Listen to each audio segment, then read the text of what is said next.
Hello বন্ধুরা, আমি অনু update with অনু চ্যানেলে তোমাদের স্বাগত। আমি চলে এসেছি চিনি সিরিয়ালের আপডেট নিয়ে। চিনি সিরিয়ালে দেখা যাচ্ছে যে আমাদের ভগবতীকে দ্রোণ তার নিজের ঘরে শুয়ে যে ঘুম পাড়িয়েছে, এই দেখে ডিম্পি কান্নাকাটি শুরু করে দেয়।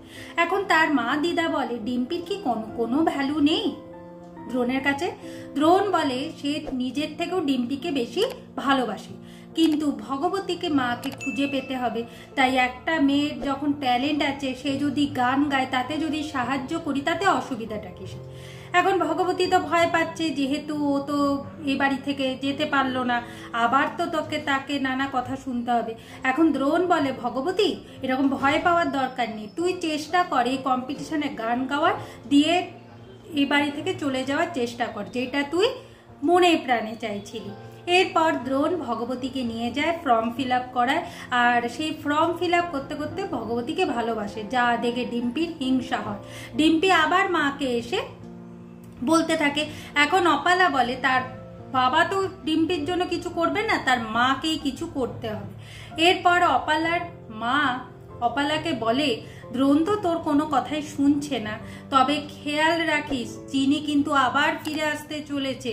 দেখছিস না চিনির সমস্ত কিছু এই মেয়েটার মধ্যে আছে, সেইটা ভাবিস, কিছু একটা কর অপালা।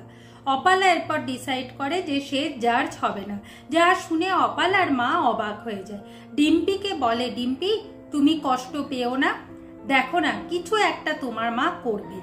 এইদিকে দ্রোণ ভগবতীকে নিয়ে যাচ্ছে কম্পিটিশনে, তবে ভগবতী ফার্স্ট হতে চায় না, সেই শুধু চায় যে সে টিভিতে গান গাইবে, তার মা তাকে দেখতে পাবে, তবে সে তার মাকে খুঁজে পাবে। সেই আশাতেই কিন্তু সে কম্পিটিশনে গান গাইছে। এখন তো কম্পিটিশনে পৌঁছে গেছে দ্রোণ আর ভগবতী।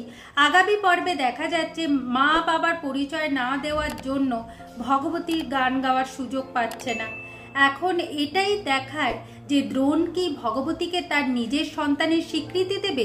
যদি সেই স্বীকৃতিটা দেয় তবেই হয়তো ভগবতী গান গাইতে পারবে, নচেত গান গাইতে পারবে না। আর সবাই ভগবতীকে নানান কথা শোনাবে। অপালা এমন ভাবেই ভগবতীকে ফাঁসিয়েছে। কি হতে চলেছে সেটা দেখতে হলে স্টার জলসা এবং স্টার জলসা এইচডিতে চিনি সিরিয়ালে চোখ রাখতে হবে। আমার এই ভিডিওটা দেখবার জন্য আর আপডেট উইথ অনু চ্যানেলের পাশে থাকবার জন্য অসংখ্য ধন্যবাদ।